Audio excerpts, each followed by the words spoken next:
Matt et donc je suis l'animateur de cette petite web radio que je viens de créer pour le confinement. Donc voilà, ceci va être mon tout premier stream. Et donc pour ce premier stream, j'ai pensé à lire. Oui, ça commence. Je viens de voir ton message Forever Tour. Oui, oui, ça commence. Donc, pour ce premier live, j'avais imaginé j'ai découvert des livres assez amusants, qui sont vraiment même très très drôles et qui sont gratuits et disponibles sur internet. Donc, le livre, je vous mets les infos tout de suite. C'est de Simon Guy Giraudot, qui est quelqu'un qui fait partie de l'association Framasoft, qui est une association pour le libre sur internet. Et donc, le livre, c'est une nouvelle que je vais vous lire, qui va s'appeler Le Retour du Génial. Sur l'image, on voit la peur mène à la colère mène à la haine mène au caca nerveux. Et c'est parti. Attends, petite pause, il y a l'imprimante qui tourne à côté. Ça tourne. C'est bon, l'imprimante est passée. On peut commencer. Chapitre 1. Le retour de la revanche. Ah, j'augmente mon micro, ok. C'est augmenté, j'espère que c'est bon comme ça. Donc, chapitre 1, le retour de la revanche. En arrivant chez moi, je vis un Corrigan faire le poirier sur mon canapé. Et tout de suite, je sus que la soirée s'annonçait moyennement sympathique. Il faut dire que le reste de la journée n'avait pas été proprement parlé très folichonne. Déjà parce que la Lévis autoroute S8 était complètement bouchée et que j'ai mis 50 minutes à faire un trajet qui en demandait normalement 15. Ensuite, parce qu'à l'arrivée au Sénat Galactique, j'avais appris que ce corneau de grand chambellan avait déposé une proposition de loi sur la taxation des chocopins. Et que les chocopins, moi, j'adore ça. Mais alors là, c'est le pompon. 3000 ans de voyage interstellaire, une science qui dépasse la fiction, une galaxie colonisée, l'humanité à son apogée. Tout cela pour qu'un sale petit diablotin, terrien qui plus est, s'introduise dans mon appartement. Je connaissais 2-3 personnes de laboratoire galactique de cette éthique qui en restaient sur le cul. Vous allez me dire, mais Amanda, comment pourrais-tu donc savoir qu'il s'agit d'un Corrigan alors qu'a priori, un Corrigan, il n'en avait jamais vu puisque ça n'existe pas. Alors, pour commencer, je me félicite d'avoir une culture suffisamment développée pour reconnaître un Corrigan quand bien même il n'existerait pas. Et il y avait tout de même de gros indices, hein. La créature était trapue, avait de grandes oreilles pointues, la peau verte et une très grande barbe blanche. Ah oui, et elle mangeait un Klingaman. Si là il n'y avait pas tous les signes indiquant attention diablota breton, je ne sais pas du tout ce qu'il vous faut. Bref, lorsque j'entrai dans la pièce, le petit être cessa immédiatement son manège et me regarda intensément. Excuse-moi. Il me parla d'une voix nasillarde et assez peu agréable à l'oreille. Sénatrice Kirk-Galaxing? Juste Laxing. Amanda Laxing, je peux vous demander ce que vous faites chez moi? Je ne savais pas trop ce qui me poussait à rester aussi poli alors que j'aurais été en droit de le foutre dehors à grands coups de pied dans le train. Ma prestance est légendaire sans doute. Je suis ici pour vous tuer, chère madame. Alors si ça ne vous dérange pas qu'on s'y mette, parce que je n'ai pas toute la journée devant moi. Dites, je suis pas à votre disposition, mon petit. Vous permettez 2 secondes que je me pose avant d'embêter avec vos petits problèmes. J'ai eu une grosse journée. Sous cet air faussement détaché, j'étais bien sûr tout à fait en alerte. En tant que sénatrice, on tente de m'assassiner à peu près 1 fois par semaine, et donc je m'inquiétais donc pas plus que cela. Je savais gérer ce genre de situation. D'autant plus que des assassins stupides, j'en avais déjà rencontré 2 ou 3, et que celui-ci m'avait l'air particulièrement gratiné. Je suis désolé, madame, Me dit-il en mâchouillant son Klingaman, et en salopant le plaid de mon canapé au passage. Le petit malotru. C'est que c'est pas simple de trouver un carboulot qui paye bien de nos jours. Du coup, un assassinat de politicienne, vous pensez, j'ai sauté sur l'occasion. Alors, je suis un peu pressé, mais il faut pas m'en vouloir, madame. Y a pas de mal, lui dis-je en posant mes affaires et en réfléchissant à un moyen de me débarrasser de lui. Mais vous savez, le relationnel c'est important dans votre branche, hein. Surtout si vous faites de l'assassinat de luxe. Vous ne voudriez pas que vos victimes aient pour dernier souvenir celui d'un rustre? Bien sûr, madame, bien sûr, Fit-il, l'air de plus en plus désolé en s'asseyant sur le canapé. En plus, je laisse des traces sur votre mobilier. Mais oui, et mon homme de ménage alors, vous y pensez? Et d'abord, comment comptez-vous vous acquitter de votre tâche? Pas de manière salissante, j'espère, hein. Un peu de pitié pour lui. Un tout petit coup de marteau sur l'arrière de la tête, me répondit-il en faisant des grands yeux de glumgluf battus. Ah ben voilà. Et vous imaginez la scène? Du sang partout. Et qui va nettoyer, hein? Le Corrigan fondit en larmes devant moi et se prit le visage dans les mains. Bien, bien, bien. J'allais peut-être réussir à m'en débarrasser par la ruse. Mais je continue à réfléchir à un plan. Je ne suis qu'un raté. Gémit-il. J'ai pas de lavage. Je ne suis qu'un raté, gémit-il en pleurant à chaudes larmes. Je vais encore me retrouver au clair chômage. Oh, quelle chienne de vie. Mais non, ne vous soyez pas défaitiste. J'essayais juste de vous aider à vous améliorer. C'est une évaluation purement professionnelle. Je ne voulais pas que vous le preniez comme une attaque. J'ouvris le frigo pour me servir un verre d'eau. C'était plié, j'allais détruire la volonté du petit salopard et il ne me restait plus qu'à trouver le moyen de le mettre à la porte. C'est vrai, dit-il en se mouchant bruyamment. Vous voulez m'aider? Vous voulez bien que je vous tue alors? Si je nettoie après, votre carême de ménage ne sera pas incommodé, non? Et zut, j'avais bien préparé la partie, mais j'avais encore une fois trop parlé. Classique, mon côté politicienne. Tellement habitué à enfumer la galaxie entière avec des formules tarabiscotées que j'avais fini par me piéger toute seule. J'allais devoir passer à la vitesse supérieure. Et là, sous mes yeux, enveloppé dans du cellophane et sagement entreposé dans le frigo, mon plan B se révéla à moi. Je suppose que c'est une proposition raisonnable, dis-je en réfrénant un rire symbolique. Mais avant toute chose, je ne voudrais pas manquer à mes devoirs d'hôte. Puis-je vous offrir un petit quelque chose à boire ou à manger avant que vous ne répandiez mon cerveau sur le sol? Le petit Corrigan sécha ses larmes et sourit en se levant du canapé. Il allait se jeter droit dans mon piège, je jubilais intérieurement. Regardez ça, dis-je innocemment. J'ai justement un reste de crêpes que j'ai cuisiné hier. Des crêpes? Glapit-il dans une sorte de soudaine hystérie. Oui, j'en veux des crêpes. Et en beaucoup moins de temps qu'il n'en fallu pour les préparer, le bougre lança son Queen Diamond par à terre, se jeta sur le plat et dévora une crêpe sous mes yeux ravis. Lorsqu'il se rendit compte que quelque chose n'allait pas, il était déjà trop tard. Ah, mais qu'est-ce que vous n'avez pas mis de... Non. Il se tordit de douleur. Il poussa quelques gémissements confus et s'écroula sur le sol, mort. J'étais très fier de moi. J'étais certaine qu'un Corrigan ne pourrait pas survivre à des crêpes cuisinées avec de l'huile d'olive à la place du beurre. J'avais un peu honte, mais c'était de bonne guerre. Après tout, ce n'est pas moi qui avais commencé à haussir l'autre. Juste petite parenthèse, si vous entendez des sons qui sont un peu dérangeants en plein milieu, c'est tout à fait normal. Il y a du bruit, je suis dans ma maison, donc c'est tout à fait normal qu'il y ait du bruit.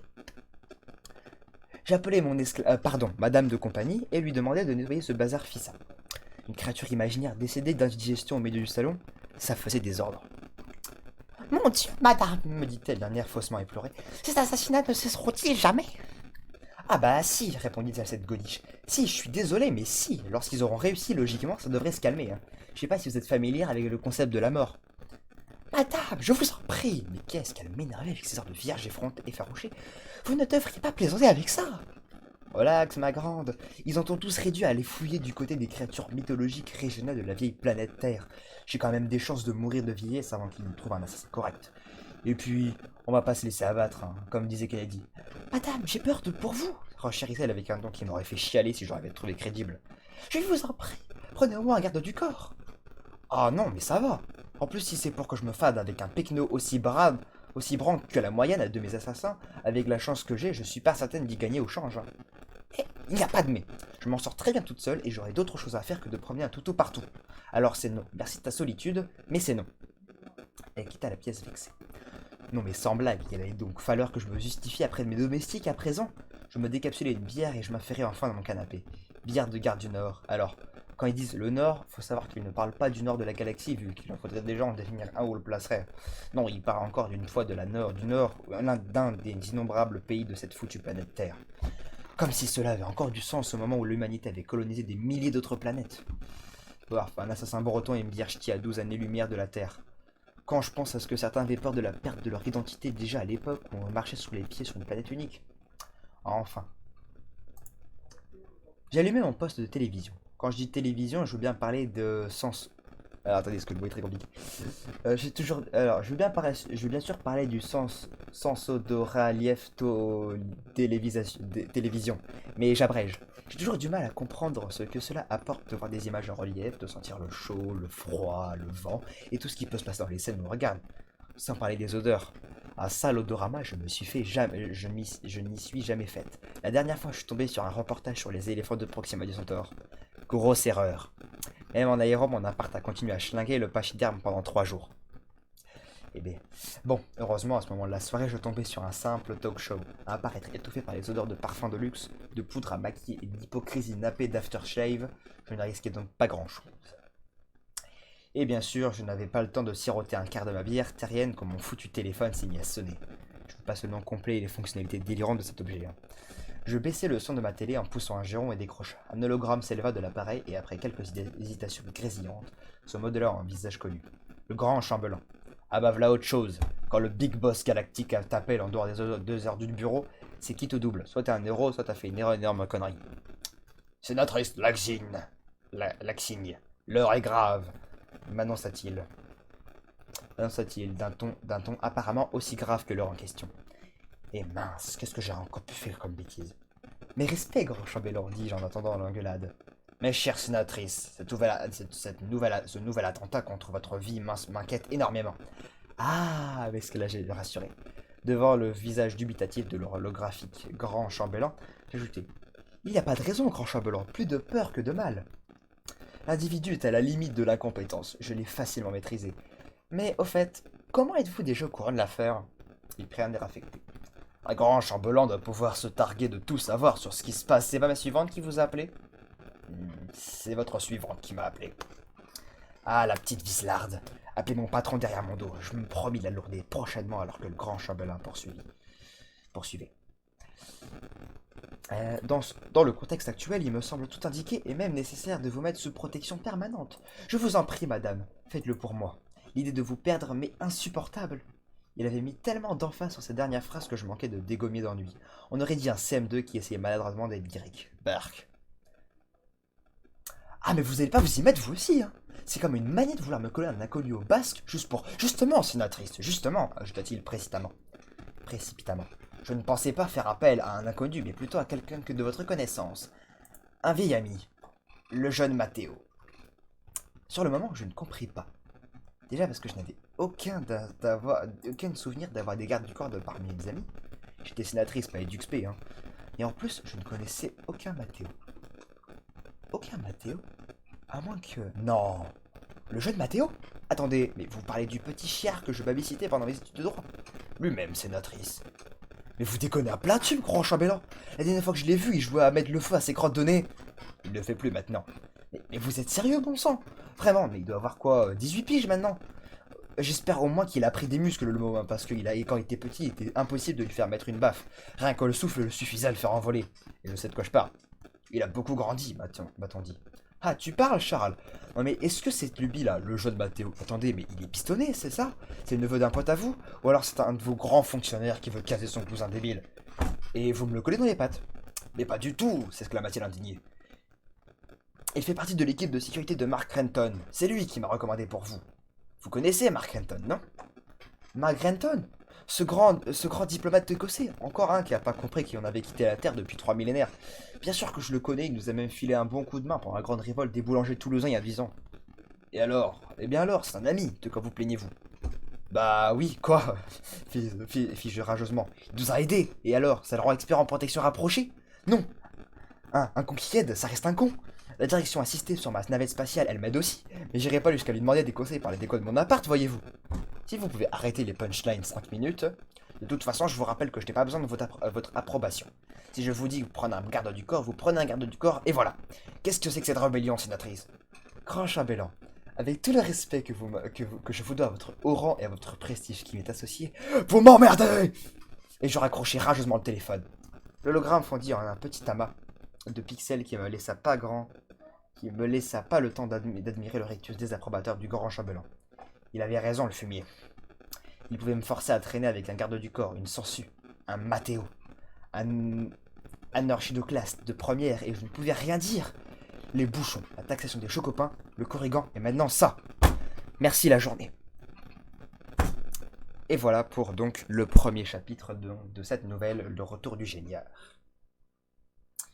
J'espère que ça vous a intéressé. Je pense que je vais continuer, je vais juste prendre une petite pause en buvant de l'eau. J'attends 15 secondes le temps que vous me dites donc qu'avez-vous pensé de cette petite nouvelle.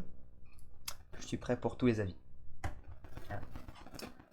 Et comme ça après pour savoir si donc. De toute façon après vous inquiétez pas, je vais continuer là, je vais donner un peu d'eau parce que ça sèche la gorge de boire.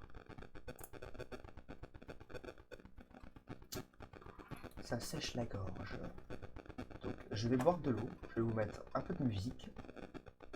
Et donc je vous dis à tout de suite.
Et on va continuer maintenant avec le second chapitre. Hop, alors on revient maintenant sur l'image du livre. Donc je rappelle, ce livre est donc accessible gratuitement sur le site ptilook.net. Vous pouvez le télécharger, il y a plein d'autres livres qui sont très intéressants et donc je vous conseille. Donc maintenant continuons avec le chapitre numéro 2. Je regarde rapidement si des gens nous ont rejoints en plein milieu. Je regarde, je check rapide. Ça tourne, attendez un peu. Alors, non, il n'y a pas de gens qui nous ont rejoints. Ce n'est pas grave. Continuons. Donc, chapitre 2. L'attaque. Contre-attaque. Bonjour, vous vendez des tartes à la concombre, qu'il dit, et l'autre type, il lui répond. Ah oui, aujourd'hui j'en ai. Je regardais la scène sur les écrans de contrôle. Le petit Matteo, qui était devenu beaucoup plus petit, je le concède, était dans l'ascenseur qui menait à mon appartement. Ascenseur qui avait bien sûr, j'avais pris le soin de le mettre sous écoute. Il était accompagné du fameux Mark Runton auquel il était en train de raconter une blague particulièrement navrante. Le pire, c'est que dans tout cela était probablement l'état d'hilarité de Matteo, état provoqué par sa propre narration de sa susdite blague. Et là, le pauvre, il n'arrivait même pas à articuler de rire. Le Mongolien lui répond « Ah, c'est pas bon, hein ?» Et il laissa éclater un gros rire gras. Ranton renifla de manière hautaine. La fine équipe qu'on m'envoyait là. Je soupirais devant l'air satisfait du grand chambellan qui se tenait à mes côtés. Vous vous rendez compte que ce que je vais devoir endurer? Allons, chère sénatrice, les gardes du corps en politique, c'est comme le peuple. On sait qu'ils sont idiots, on serait sans doute mieux sans eux, mais on ne peut pas faire sans. Nous sortîmes de la salle de contrôle pour aller à la rencontre de mon désopilant garde du corps et de son mentor. J'étais déjà fatigué alors que cette journée venait tout juste de commencer. Lorsque Madreton nous aperçut, il nous adressa un sourire et se dirigea vers nous promptement. « Grand chambellan, sénatrice Laxi, c'est un plaisir de vous revoir, cela fait si longtemps. »« Monsieur Renton, s'inclinait monsieur chambellan. Marc, heureuse de vous revoir aussi, mentis-je effrontément. 10 ans, poursuivit-il comme si j'avais donné l'impression de vouloir me lancer dans une petite discussion de retrouvailles. Eh ben, ça fait un bail, là. Souvent, je me dis, ouais, mon vieux Marc, ça fait longtemps que t'as pas vu Amanda. Tu devrais l'appeler pour aller boire un canon. Et puis, le boulot, la famille, tout ça. Vous savez ce que c'est? J'oublie, et puis j'y pense jamais au bon moment. Enfin, du coup, voilà. Voilà, ça là, c'est l'occasion que alors que vous pensez si j'allais en profiter. 10 ans, la vache. Et vous n'avez même pas pris une ride.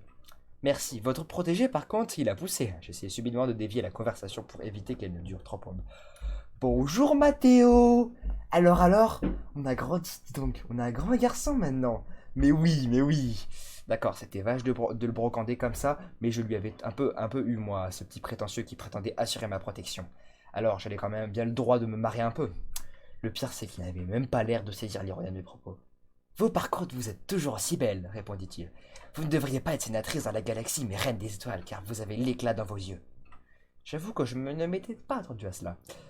Je vis Marc lever les yeux au ciel en secouant légèrement la tête. Devant mon air interrogateur, il soupira en disant: oui, bon, par contre, vous ne ferez pas attention, des fois, il essaye de faire des phrases comme ça.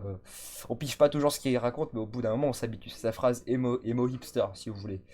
Pas que cela passe avec le temps, paraît que ça passe avec le temps. Pour tout vous dire, le plus tôt serait le mieux. Parce que moi, ça commence doucement à me les briser. Pourquoi vous dites ça? Exclama Mathéo en lui jetant un regard noir. Vous faites rien qu'à me rabaisser. Vous êtes méchant. Je vous déteste. Il avait crié ces derniers mots et sa voix avait quelque peu déraillé dans les aigus. Et puis sans prévenir, il quitta la pièce en faisant de grandes enjambées et alla s'enfermer dans les toilettes. Ah bah voilà, se lamenta Renton d'un air dépité. Il boude maintenant. Ah, les mômes de nos jours, je vous jure, on peut plus rien leur dire. C'est bien, c'est-à-dire qu'il faudrait quand même qu'on lui explique la mission, soupire le grand chambellan. Alors, je le sais, c'est pas bien compliqué, mais quand même... Ah non, non, mais je sais, dit Renton, c'est pas un pro. C'est pas pro du tout ça, j'arrête pas de lui dire. Mais monsieur a la folie des grandeurs, je crois qu'il se prend pour un héros série B, un chevalier à l'eau de rose.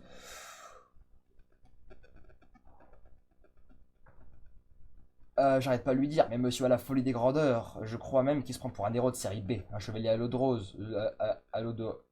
un chevalier rose à l'eau de blanc, ou le contraire. Le grand chambellan se tourna vers moi. Je commence à me demander si vous n'avez bien raison, sénatrice. Ce Mathéo n'est peut-être pas l'homme de la situation. Sans blague. Non, mais après, faut pas vous inquiéter. Je l'ai brillé fait pour la surveillance, pour la protection, tout ça. Il est un peu borné, mais il est plein de bonne volonté. Ou alors... oh, alors tout va bien, dit le nom acide. S'il est plein de bonne volonté, il faudra juste espérer qu'il ne boude pas la prochaine fois qu'on m'attaque. Mais oui, s'excusa encore Renton. Je sais bien, c'est pas pro. Et je lui dis, hein, mais il a la tête dure, le môme, et puis susceptible, je vous dis pas. Eh bien... Ouais, eh bien, pendant que monsieur fait sa crise d'adolescence, on pourrait peut-être discuter de la mission, justement. Qu'est-ce que vous avez prévu pour ma protection? Eh bien, fit Renton, en plus de Mathéo qui vous collera au train toute la journée, quand il aura fini de faire ce boudin, hein, Mathéo? Pardon, je disais donc, pour la nuit, comme on ne peut décemment pas vous imposer sa présence, je trouve que t'as déjà assez gonflé de me l'imposer la journée, pour la nuit, nous allons faire installer un système de vidéoplénitude dans votre chambre. De vidéoplé... Attendez, de quoi? Ah, ça, je m'en doutais que ça n'allait pas passer, dit le grand chambellan en agitant la tête négativement. De la vidéosurveillance dans ma chambre? On dit vidéoplénude. Oh, gardez votre novlangue pour vos discours au peuple, le grand chambellan. À partir du moment où l'on branche une caméra et il y a un mec qui me regarde derrière, moi j'appelle ça de la surveillance. Et qui c'est qui va me reluquer pendant que je le dors, hein? Mathéo aussi? J'imagine, c'est bien lui, ça va faire gigoter. C'est bien, ça va faire gigoter les hormones de ce rinceloy. C'est pas son genre, dit Renton. Vous déconnez, tout à l'heure, quand il m'a sorti sa tirade pourrie, j'ai bien cru que j'allais finir. Ouais, n'importe quoi. De toute façon, il va pas vous regarder toute la nuit. À un moment, il va bien falloir qu'il dorme aussi. Et c'est pire encore. À quoi bon de mettre une caméra si c'est que personne ne surveille en direct? Si un assassin se pointe au milieu de la nuit, ça va lui faire une belle gibole d'être filmé. Si personne n'est prévenu immédiatement, c'est dissuasif. Le type entre, il voit la caméra et paf, il se sait identifiable. Résultat, il renonce à vous tuer. Super. Et s'il porte une cagoule? Là, j'avoue, dit le grand chambellan, c'est la faille du système positif. Et sinon, faire dormir Mathéo sur un lit calé devant la porte de ma chambre, ça ne déréglait pas la question. Comme ça, il pourra dormir et un assassin sera obligé de le réveiller pour rentrer. Ou alors de le tuer en premier, fit remarquer Renton. Sans vouloir paraître insensible, je pense que je me remettrai. Bon, dit soudainement le grand chambellan d'une voix forte qui nous fait sursauter. Renton et moi, on va peut-être pas épiloguer 107 ans. Si ça vous va pas, moi ça me semble acceptable, monsieur Renton. Elle devant la porte, pas d'objection? Moi non, répondit-il. Par contre, j'en connais un autre qui va bien avoir et vouloir une objection. Mathéo? Il y aurait tout le sueur de me mater par le trou de la serrure, hein. Ça devrait lui suffire. Et puis, il est juste garde du corps, hein. Moi, je suis sénatrice. Au bout d'un moment, il va falloir qu'il fasse ce que je lui dise sans trop l'ouvrir, hein. Le grand chambellan et Renton réussirent à convaincre Mathéo d'arrêter de bouder, et nous passâmes le reste de la journée à définir les modalités de la protection. Je vis la déception passer sur le village de Mathéo lorsque l'on lui annonça l'absence de caméra dans ma chambre et son obligation de dormir dans le couloir devant ma porte. Après un dîner copieux, le grand chambellan et Renton prirent congé. Eh bien, Mathéo, bon courage, dit le grand chambellan. En passant me serrer la main, il me glissa l'oreille groguignard. Et bon courage à vous aussi, sénatrice, vous allez en avoir besoin. À bientôt, Mathéo, dit Mark Renton en lui passant la main sur l'épaule. Protège la sénatrice coûte que coûte, et surtout ne te sépare jamais de ton épée victorielle à impulsion lumineuse. C'est ton épée qui te gardera en vie. Je ferai de mon mieux, maître, dit celui-ci. Renton bouffe un peu. Maître, détends-toi, mon grand. Il arrêta net ses moqueries en voyant la vexation pointer de nouveau chez Mathéo. Amanda, à bientôt, on garde le contact, hein. Allez, je m'arrache. Bonne soirée, les amis. Je me retrouva seul avec Mathéo, mais comme je n'avais pas spécialement l'intention de tailler le bout de gras, je me retirai dans ma chambre. Il n'était même pas 10 heures du soir lorsque la fatigue eut raison de moi. J'avoue que la présence de Mathéo était presque plus préoccupante que celle d'un éventuel assassin. Le mot m'avait quand même l'air d'être un sacré emmerdeur, je tombais avec le sommeil. Allez, je reprends un petit peu. Le mot m'avait quand même l'air d'être un sacré emmerdeur. Je tombais de sommeil. Et puis, aux alentours d'1 heure du matin, j'entendis un bruit assez suspect. Le genre de bruit qui criait assassin à peu près très subtilement que mon corrigan de l'avant-veille. Je tournai la tête vers la fenêtre et je croisai le regard d'un type là, dehors debout sur le rebord. Il était relativement âgé, portait une barbe rousse touffue et était habillé d'un costume vert ridicule et d'un chapeau tout aussi vert. Et ben moi ridicule non plus. Un gros trèfle à 4 feuilles trônait sur son couvre-chef comme la cerise d'un gâteau partiellement kitsch. Un léprechaune. J'avais vu juste, le corrigan présageait bien d'une autre attaque de créatures mythologistes terriennes. Bon sang, et moi qui voulais me reposer avant d'affronter ma première journée complète avec Mathéo. Le léprechaune me regarda d'un air idiot en s'arrêtant net de bouger. Je vis qu'il venait de faire un trou dans la vitre avec un petit objet qui ressemblait à un découpeur laser. C'était cela le bruit qui m'avait réveillé. Je me redressai sur mon lit en essayant de réveiller mon esprit encore à moitié endormi. Bonsoir. Je suis en train, excuse-moi, je me suis gouré de voix. Bonsoir, lançai-je à la créature. Bonsoir, madame, ce serait pour un assassinat, oui, je m'en doute. Ah non, non, non, non, pas du tout, je suis le vitrier. Le vitrier? Oui. Et vous venez pour réparer votre vitre, parfaitement. Mais elle n'est pas cassée. Vous plaisantez, il y a un gros trou dedans. Mais c'est vous qui venez de le faire avec votre laser là. Ah ça, l'origine du sinistre, c'est pas mon problème, faut voir avec l'assureur. Hein. Il cherchait quelque chose dans sa poche. Une arme sans doute. Celui-ci était légèrement moins stupide que le corrigan. Au moins il n'avait pas révélé sa mission dès la première question. Et pour ce qui était de trouver une excuse crédible par contre, ce n'était pas encore ça. Et le guignol en costume qui vient de faire des réparations en pleine nuit, ni bonjour ni merde, c'est mon assureur qui va couvrir le gros pas que je vais mettre dans le museau. Madame, dit-il d'un air rédigné, si je fais que mon travail, si j'arrive à remettre la main sur mon sur mon pot de résine réparatrice, un désintégrateur, ok. Là j'étais potentiellement en danger. Notez que le léprechaune avait eu 2 ronds dans le bon sens. S'il avait utilisé son laser pour me découper moi au lieu de la vitre, et que le boulot aurait été terminé, l'avantage d'être impopulaire chez les abrutis, c'est que c'est sécurisant. Je me levai et me rapprochai de la fenêtre. J'étais à portée de main de l'imbécile. J'aurais bien poussé dans le vide, j'habitais au 523e étage, mais le trou qu'il avait fait dans la vitre ne me permettait pas de passer un bras. Et bien sûr, cette satanée fenêtre ne s'ouvrait pas. Bon, il va falloir que je tombe tout seul alors. Va falloir qu'il tombe tout seul alors. Dites, vous devriez faire gaffe, hein, à vous tortillonner sur le rebord de la fenêtre comme ça. Ça doit être glissant. Oh, vous inquiétez pas, je suis chanceux par nature. Oh, par nature. Du coup, ça vous ferait pas défaut si je vous enlève ça? Et d'un coup sec, je passais 2 doigts dans le trou et arrachai l'une des feuilles de trèfle qu'il portait sur le chapeau.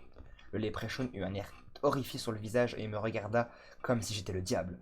Ou ce qui devait faire office de diable dans sa mythologie débile à lui. Mais non, rendez-moi ça, vous n'avez pas le droit. Et cette nature chanceuse, comment elle se porte? Le léprechaune déstabilisé trébucha et plongea dans le vide en hurlant à la mort. Encore une fois, rien de très glorieux, mais je commençais un peu à saturer. Que des assassins attardés se bousculent au portillon, ça c'était pas déjà l'éclate, mais alors qu'ils commençaient à attaquer au milieu de la nuit, je n'allais pas tenir longtemps.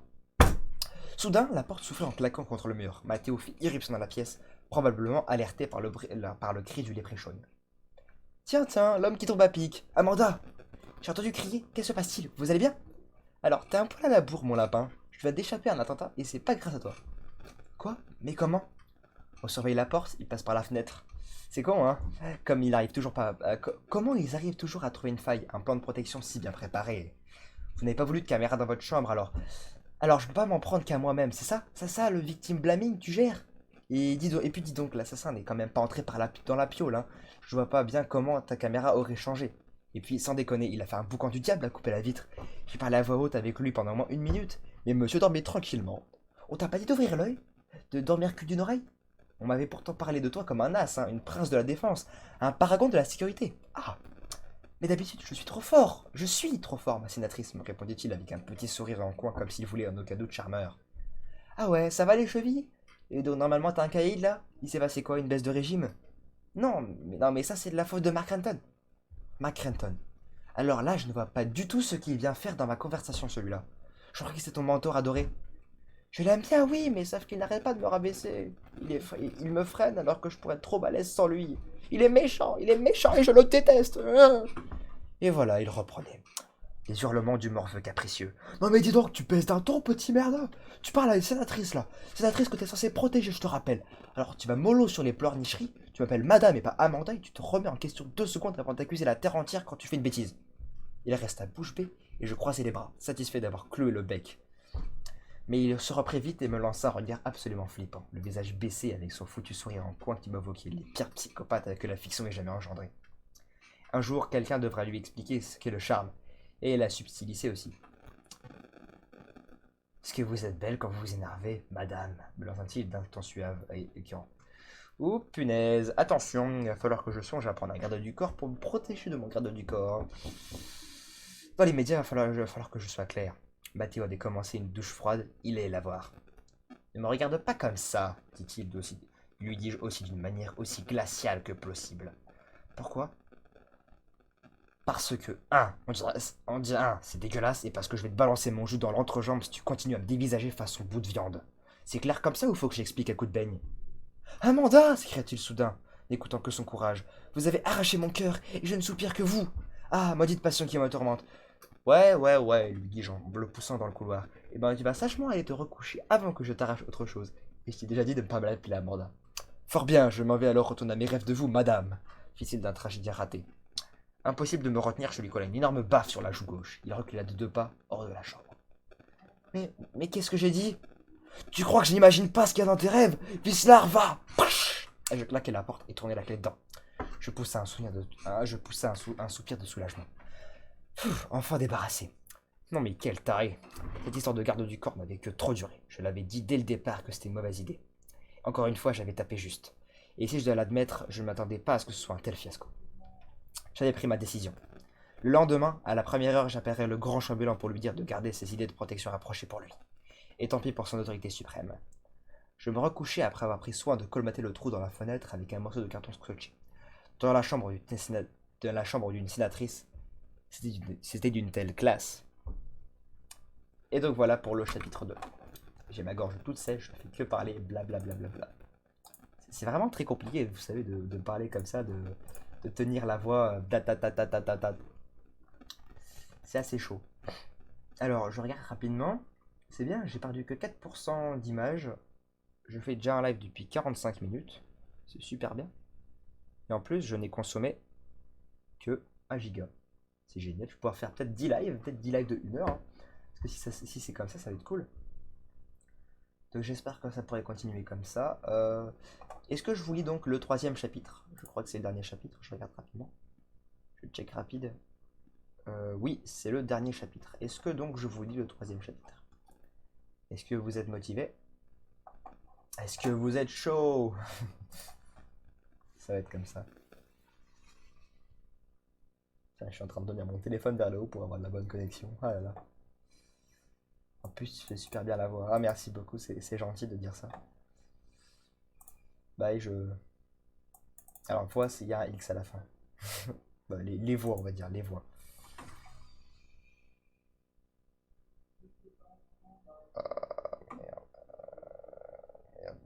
J'ai des problèmes de connexion, ça quitte tout seul. Je vois des fois c'est marqué Reload.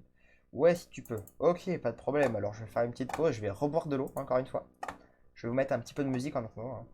Et on se dit donc à tout de suite dans probablement 2-3 minutes. Allez, 5 minutes. On fait une petite pause de 5 minutes.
Et donc voilà, c'est maintenant je vais lire le troisième chapitre, qui est donc le tout dernier chapitre de cette nouvelle que je rappelle a été écrite donc par Guy, donc Simon Giraudot. Donc vous pouvez retrouver, donc je le répète encore une troisième fois, vous pouvez trouver le recueil donc sur internet, sur son site qui est indiqué en bas sur le live. Donc, le retour du géniard, chapitre 3, le réveil de la menace. Il y eut un soir, il y eut un matin. Et autant le soir, Mathéo avait brillé par son absence, autant le matin, il devient difficile d'ignorer sa présence. Bien avant le lever du jour, j'entendis des grognements venant du couloir, ou plutôt des gémissements. Ah non, mais vraiment, ce petit dégoûtant est en train de faire ce que j'imaginais. Je mon lit et ouvrir la porte d'un coup sec, et je tombais sur un Mathéo toujours endormi, et qui se tortillait dans son lit comme un vermisseau. Il transpirait et murmurait des paroles incompréhensibles entre deux gémissements. Oh, ah, oh là là, aïe. Ah non, mais là on y était, on est en plein dedans. Ah, Berk, même l'imagination c'est écœurant. Oh, maman. Ah, mais là ça devient carrément glauque. Ah, mais quel dégénéré ce gosse. En plus, je trouvais ça un peu vexant. Mais je veux bien avoir quelques années de plus pour que lui. Mais maman. Comme je n'avais pas spécialement envie d'assister au happy end de son rêve ignoble, je réveillais Mathéo avec de petites claques sur les joues.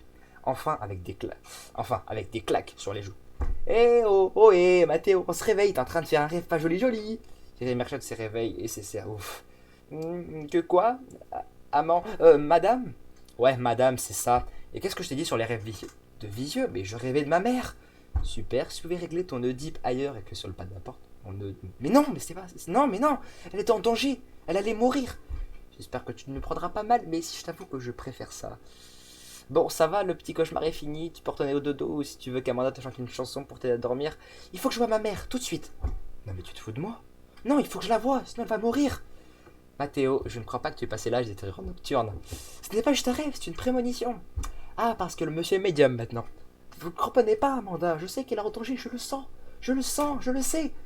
Bon, et bien alors, fous le camp, il va la retrouver. Et puis après tout, moi ça m'arrange de ne plus t'avoir les pattes. Hein. Allez, va retrouver Momo et bon vent.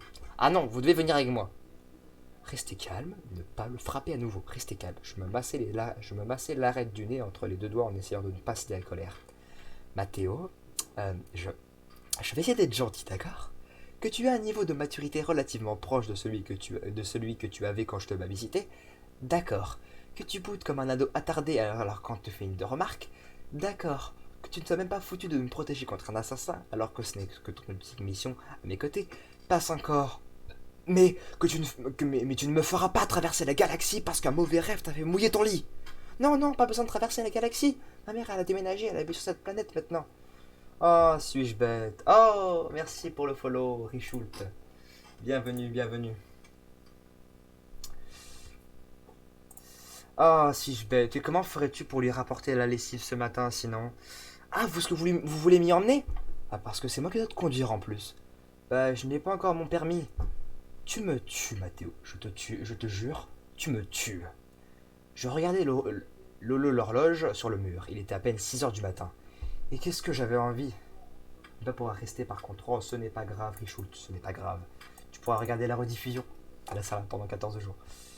Je regardais l'horloge sur le mur. Il était à peine 6 heures du matin. Et est-ce que j'avais vraiment envie de céder aux caprices de Mathéo? Non. Mais sa mère, contrairement à lui, était une dame charmante qui avait peut-être même financé une bonne partie de mes études en me payant pour garder son compte fils. Et après tout, ce serait peut-être l'occasion de me débarrasser de lui en le refourgeant à sa maman chérie. Bon, c'est d'accord. C'est vrai? Oh, Amanda, je vous adore, je pourrais vous embrasser. Hop, hop, hop, hop, hop, là, attends, tu calmes tes ardeurs talatiques si tu veux pas te reprendre une. Et pour la 30e fois, c'est madame pour toi. Allez, prends tes affaires et donne-moi l'adresse, on va voir moment. Youpi! Je regrettais déjà ma décision alors que nous n'étions même pas partis. Nous prîmes l'ascenseur et nous nous retrouvâmes sur le toit. Mais, madame, vous vous êtes trompé d'étage, non? Pas du tout. Tu crois quand même pas qu'on va se taper la route en Lévi autoroute, en Lévi voiture, non? Les bouchons, j'en ai assez donné cette semaine. On prend mon hélico. Normalement, c'est réservé aux urgences, mais enfin, si j'ai des ennuis, tu t'expliqueras avec le grand chambellan, hein? J'entendis Mathéo déglutir avec angoisse. En réalité, il y avait peu de chances qu'on me reproche l'usage de l'hélicoptère pour un trajet de plusieurs centaines de kilomètres, mais si Mathéo souillait son caleçon, c'était une petite satisfaction supplémentaire. Attendez, je reprends ma salive. On peut repartir. Il regardait l'appareil avec une certaine appréhension. J'ignorais que si c'était ces réflexes de phallocrate qui lui provoquaient une angoisse de voir un hélico piloté par une femme, ou si c'était pétochard par nature. Qu'est-ce qu'il y a Non, rien, c'est sans danger. Enfin, je veux dire, vous avez fait la révision annuelle, hein, pas de problème mécanique. Pourquoi? T'as peur que les pales patinent? Allez, monte là-dedans et arrête de flipper comme un hamster. On sera chez ta mère en un rien de temps. Et nous nous envolâmes. Le premier des 3 soleils de la planète se levait à peine. La mère de Mathéo habitait sur la côte dans un quartier sacrément huppé. Étrange, car je ne me souvenais pas d'elle comme une femme d'argent. Elle était mère célibataire, quand je l'avais connue, elle avait tout juste de quoi payer son loyer, sa nourriture et le baby-sitter de son fils. Je me demandais si elle avait regretté d'avoir Mathéo. Moi, j'aurais regretté en tout cas. Celui-ci passa le trajet à se ronger les ongles. Au moins, lorsqu'il avait peur, il oubliait de se comporter en mec bizarre. C'est toujours ça de prix. Nous arrivâmes et je décidai de me poser sur la plage. Je n'étais pas certaine que la pratique fût autorisée, mais j'étais sénatrice après tout, et quel est l'intérêt de faire de la politique si l'on ne pouvait pas me bénéficier d'une justice particulièrement clémente et de passe-droit un peu partout? L'argent, oui certes, le pouvoir, bon d'accord, mais pouvoir se garer n'importe où et faire sauter ses prunes, c'était ça le bonheur. À peine descendu de l'hélico, Mathéo commença à se plaindre, je n'arrivais pas à y croire. J'ai du sable dans mes chaussures. Oui Mathéo, ça s'appelle une plage. Tu vas survivre ou j'appelle les urgences? J'aime pas le sable. On dit je n'aime pas le sable quand on s'est causé. Oui, eh ben, je n'aime pas le sable. C'est nul le sable. Le sable, c'est méchant et je le déteste. T'es vraiment un grain, mon pauvre. Hein. Bon, avance donc et boucle-la. Je suis déjà assez sympa de me faire farcir une balade chez ta mère parce que t'as peur du noir et je vais pas en plus supporter tes jérémiades. Il marmonna quelque chose que je ne pris pas la peine d'essayer de comprendre et nous nous mîmes en marche. J'avais une bonne intuition. Le logement de la mère de Mathéo était une sacrée belle baraque. Une grande villa blanche avec un réseau universel haut débit branché dans le jardin et une piscine verticale contre un mur. Le jardin donnait directement sur la plage. La mère de Mathéo était déjà en train de venir à notre rencontre, sans doute alertée par les bruits d'hélicoptère. Ah, bonjour Madame Schmidt, dis-je en faisant un signe de la main. Amanda, ma petite, cela fait bien plaisir de te revoir. Je vous ramène votre fils comme au bon vieux temps. Qu'est-ce qu'il a encore fait, ce petit monstre me demande-t-elle d'un air mi-impatient mi-amusé. Mère, vous êtes en danger s'écria Mathéo d'un ton dramatique. Vous allez mourir si je ne vous aide pas. Voilà, vous voyez le genre. Ces cauchemars qui reprennent. Mais entrez donc, on va voir ça à l'intérieur. Vous voulez un petit café? Volontiers, nous n'avons pas eu le temps de prendre un petit déjeuner. Nous entrâmes dans la grande demeure de Madame Schmidt. On pouvait dire qu'elle ne s'embêtait pas, c'était le grand luxe. Et je vous dis ça en qualité de sénatrice qui se vautre dans le luxe et plus indécent payé totalement par le contribuable. Et Enolrak, merci pour ce follow, c'est très gentil. Je vais agrandir un petit peu. Merci beaucoup. Donc, je reprends. Nous entrâmes dans la grande demeure de Madame Schmidt. On pouvait vous dire qu'elle ne s'embêtait pas, hein, c'était le grand luxe. Et je vous dis ça en qualité de sénatrice, qui se vautre dans le luxe et plus indécent payé tout aussi indécemment par le contribuable. C'est dire si je sais de quoi je parle. Mère, je vous en prie, s'écria l'autre débile. Vous devez m'écouter. Alors, vous voyez, me dit Schmidt en ignorant Mathéo, c'est son nouveau truc ça, il me vous voit et il m'appelle mère. Ça lui a pris ça comme ça un jour et pas besoin de lui faire rentrer raison. Je veux bien vous croire, moi c'est pareil, hein. Moi pas moyen de lui faire dire madame et pas Amanda. Tss, Mathéo, alors qu'est-ce que c'est que ces manières? Tu es poli avec Amanda, hein. Si elle te dit d'appeler